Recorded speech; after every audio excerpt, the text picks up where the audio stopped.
Hello, my name is Joshua Alston. I'm a licensed marriage and family therapist and a certified emotionally focused therapist. And today we're watching a clip called I Want You to Want to Do the Dishes from the Breakup. Let's start watching it. Well, I'm gonna go do the dishes. Cool. It'd be nice if you helped me. No problem. We'll get them a little bit later. I'm just gonna hit the streets here for a little bit. Gary, come on. I don't want to do them later. Let's just do them now. Take 15 minutes. Oh, honey, I am so exhausted. I just honestly want to relax for a little bit. If I could just sit here, let my food digest, and just try to enjoy the quiet for a little bit. Get some, get some, get some. That's what happens. And we will, we can clean the dishes tomorrow. Gary, I don't like waking up to a dirty kitchen. Who cares? I care, all right? I care. I busted my ass all day cleaning this house and then cooking that meal, and I worked today. It would be nice if you said thank you and helped me with the dishes.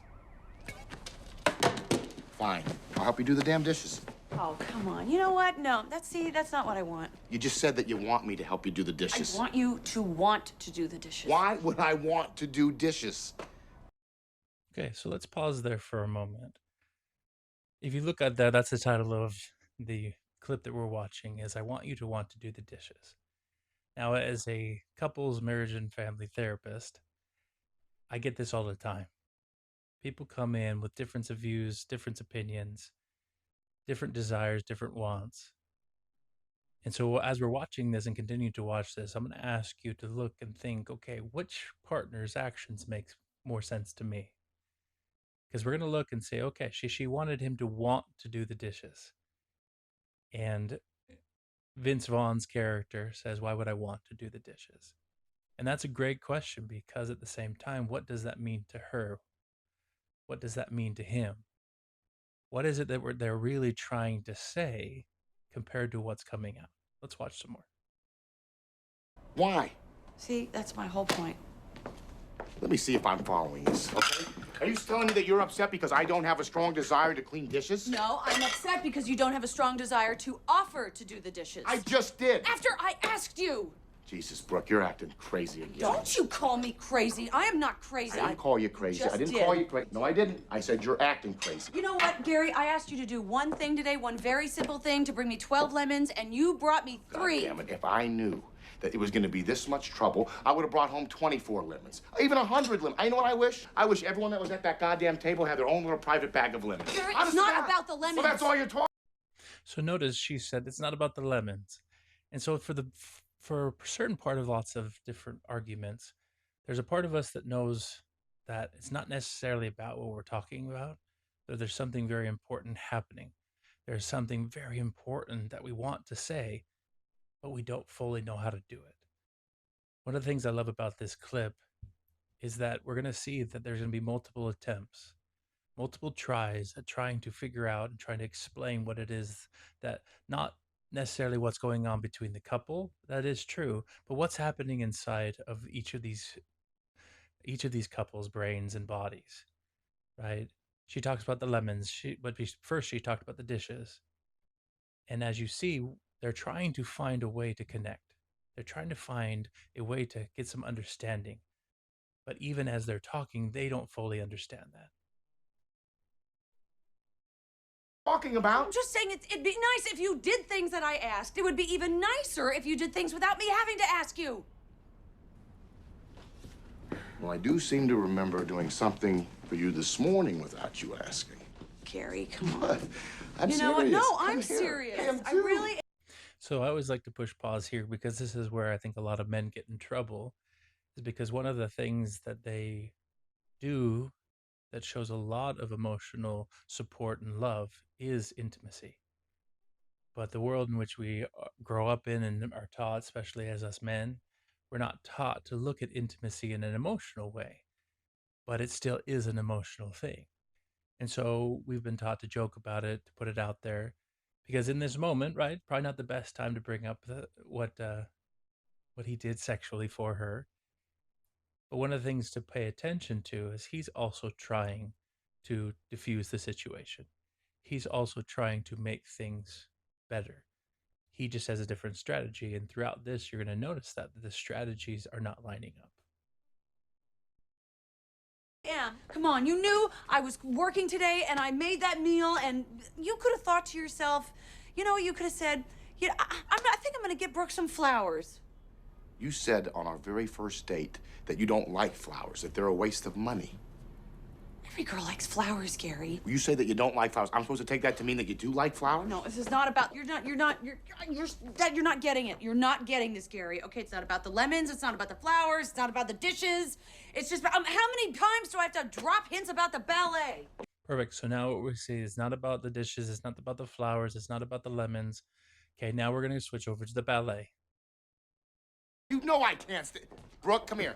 We talked about the damn ballet. I hate the goddamn ballet. You got a bunch of dudes in tights flopping around for 3 hours. It's like a medieval techno show. It's a nightmare. I sit there in the sweat. The whole thing. I do. Wondering when the hell's the goddamn nightmare gonna end? Go to a damn ballet. It's not about you loving the ballet, Gary. It's about the person that you love loves the ballet, and you want to spend time with that person. Not when they're at the ballet? Okay, forget the ballet. Forget the ballet.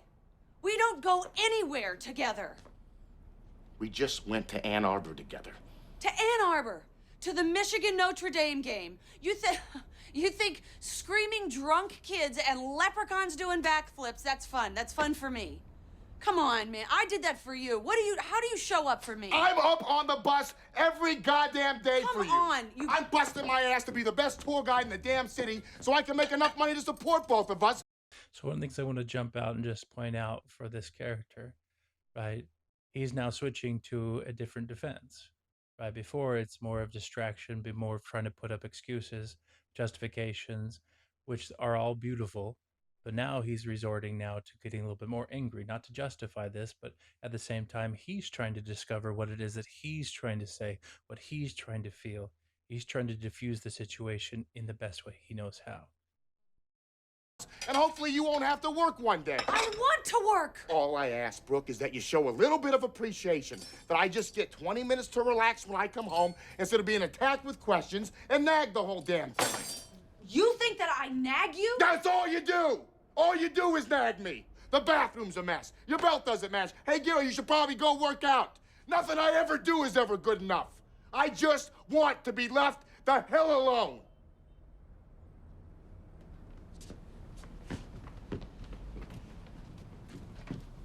Really? Is that what you want, Gary?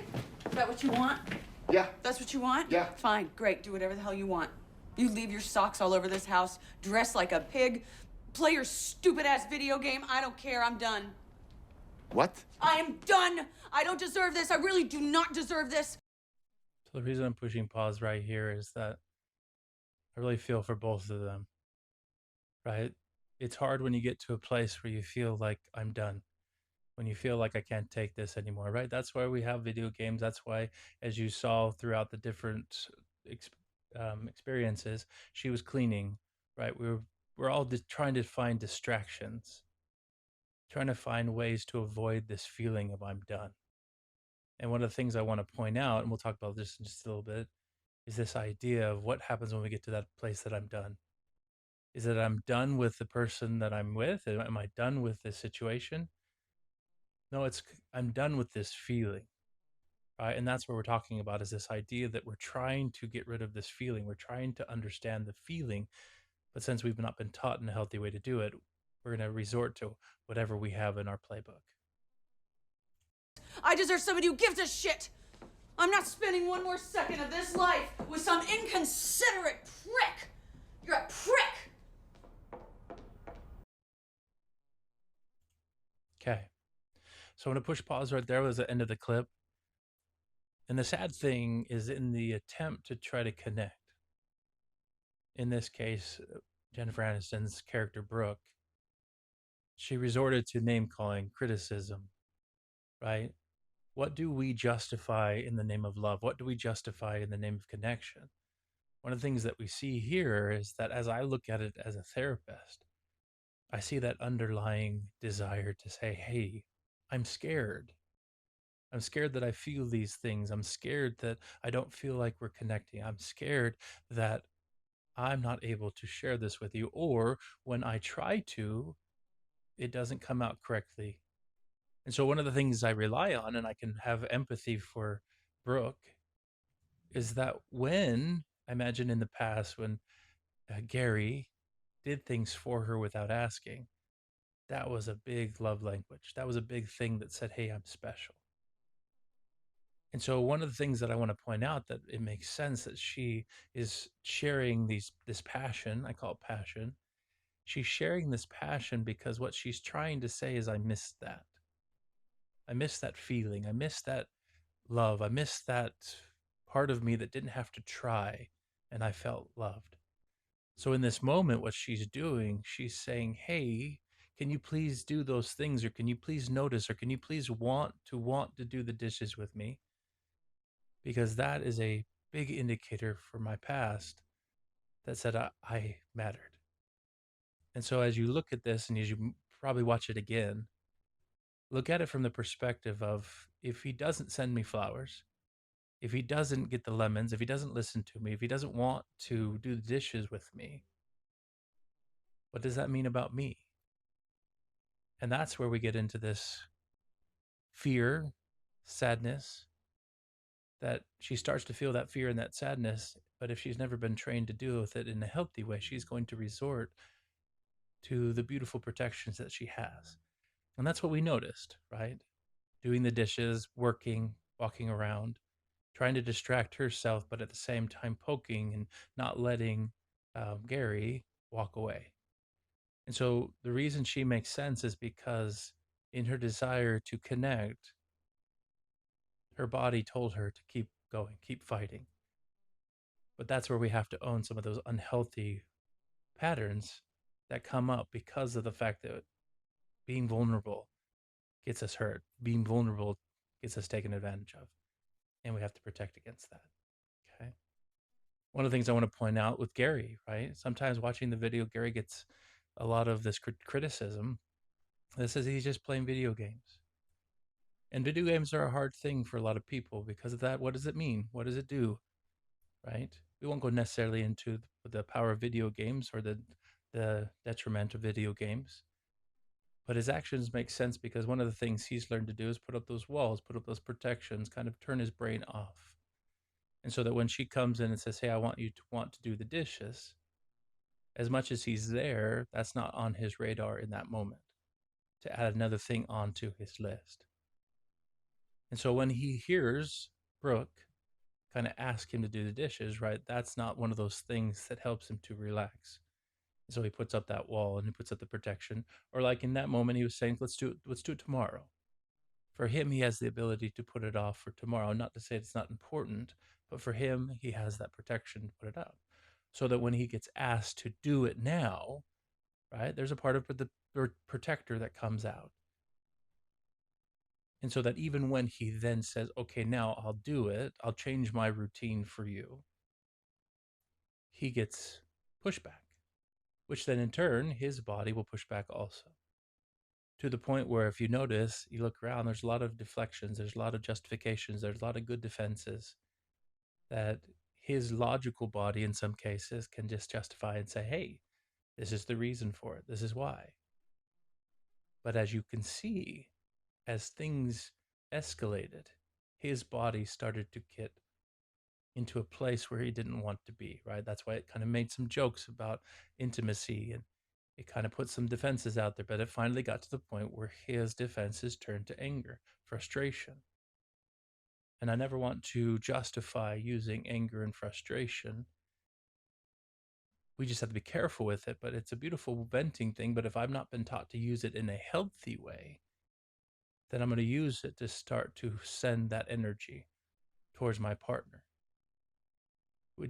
And one of the biggest things that we saw in there is that he called her crazy, right? Because at that point, right, I imagine that's something that in the past he's used on her that's deflected and kind of changed the subject. Because lots of times us withdrawers, us men, try to defend and try to fix the problem and change the subject so that the problem doesn't continue. And that's one of the things that we notice as we watch this, that his actions make sense because he's trying to fix the problem. He's trying to end the argument. Because if they continue to argue, just like we kind of saw, they disconnect almost to the point where then they lose each other. And so, in his beautiful desire, his defenses are a protector for this idea that I don't want to lose her. Because if we keep arguing, if we keep having these problems, then we're going to disconnect and I'm going to lose her or I'm going to lose myself. And so, the best way I know how to do that is to protect. So, one of the things that we see, the biggest things that we see, is that both of them are trying. They're both trying to understand what's happening within themselves. They're both trying to understand what's happening with each other. And they're trying to explain that in the best way they know how. That's where we have to learn to push pause and say, okay, what is it that I'm trying to say? She was trying to say, hey, I miss our connection. He was trying to say, I'm trying to protect our connection. They were both trying to help the situation in the best way they knew how. And so, one of the greatest things that we can do is we can look at these examples, if we want to call it that, as beautiful desires to fix, beautiful desires to find a solution. But when we push pause, we can then also own that we've learned unhealthy ways to do it. And so we must learn to push pause and see it for the beauty, but then not to justify the actions. We have to separate the emotion from the action. And if we can do that, then we can learn to love. We can learn to love ourselves. We can learn to find the peace that we're so desperately looking for. And we can help each other do the same thing. One of the things that we're going to jump in is I want to take this opportunity too, is let's look at how this video affects the world.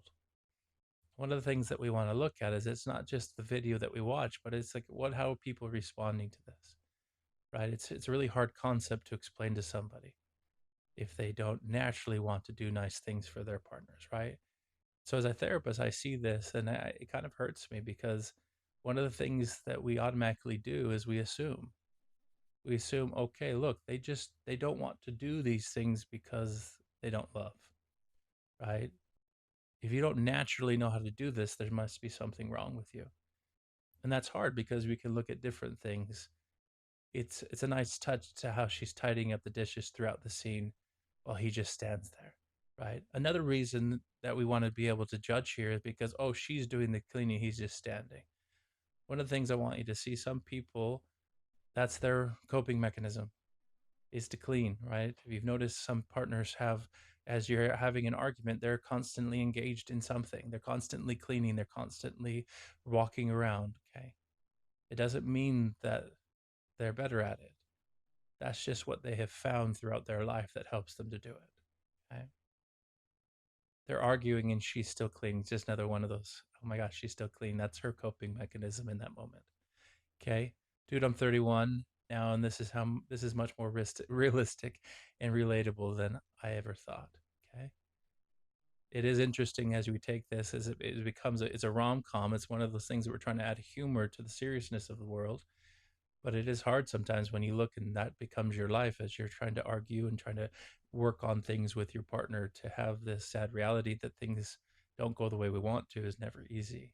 Okay, let's look at other different things. Her last words to him in this scene were sheer perfection. Ooh, somebody had an opinion on that.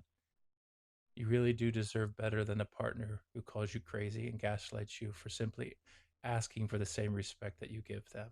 Okay. And I love this comment for this desire. What? Because this idea of sheer perfection. One of the things I want to point out is sheer perfection because this commenter finds a mutual understanding between the Brooke character and her. And so it's easy to go to this point where we call people crazy and gaslight, and I'm never going to promote that. One of the things I want to teach in some of these videos is the beautiful intention, not to justify the action, but to have empathy towards the reason it's there, to see beyond it. But that's where it's hard as you look at this and you see, okay, her actions were justified and his were not.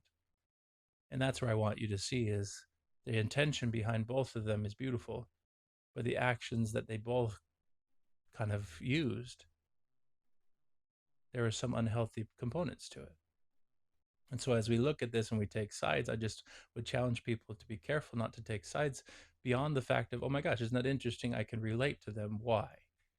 Because that's who then we try to hang out with. That's who we try to emulate, because then it allows us not to change who we are.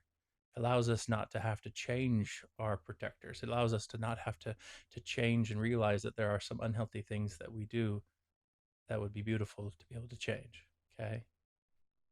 I think many people don't like this film because it doesn't have a happy ending, but I love it because it's so realistic and relatable. And I think that's another beautiful thing, that as we can have empathy towards the fact that not everything is beautiful and it doesn't end beautifully.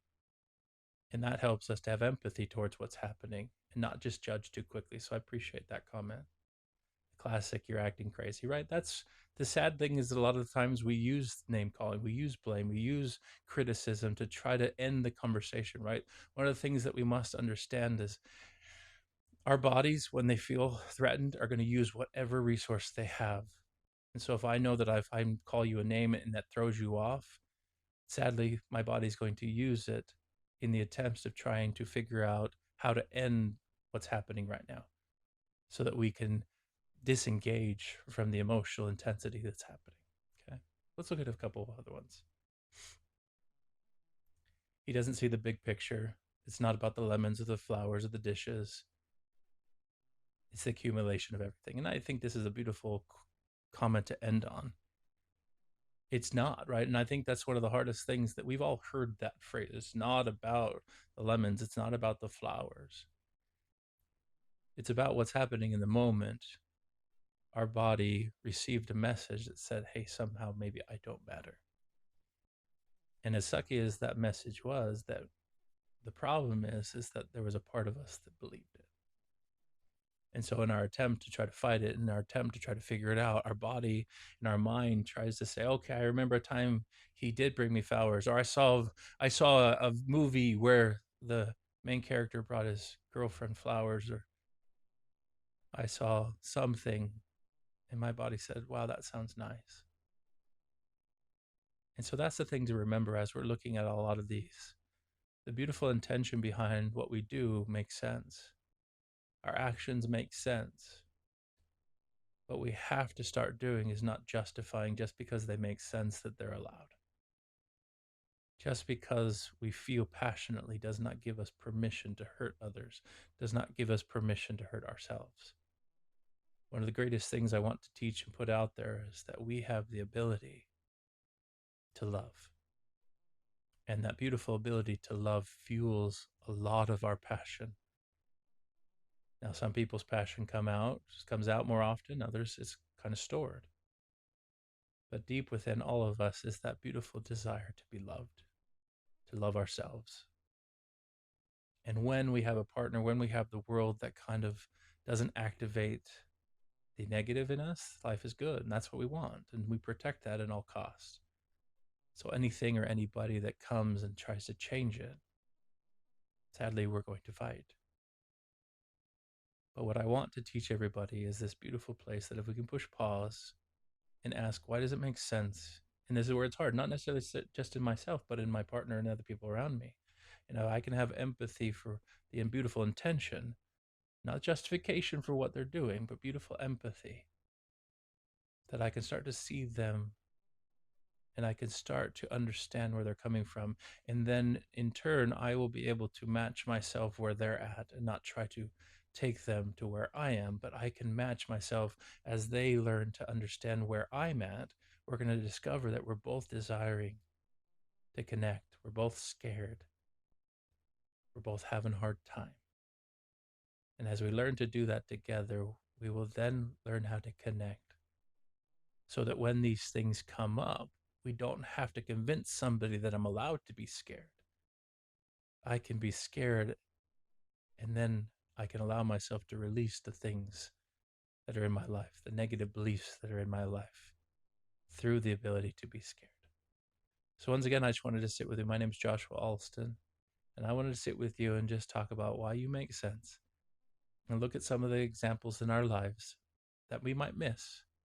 So I would challenge you to watch that clip again and see if you can have empathy or understanding towards the partner's actions that didn't make sense to you, and see if you can ask, why does it make sense? And how can I start to see this character a little bit differently so that maybe this will help you see the realistic characters in your life differently? Thank you.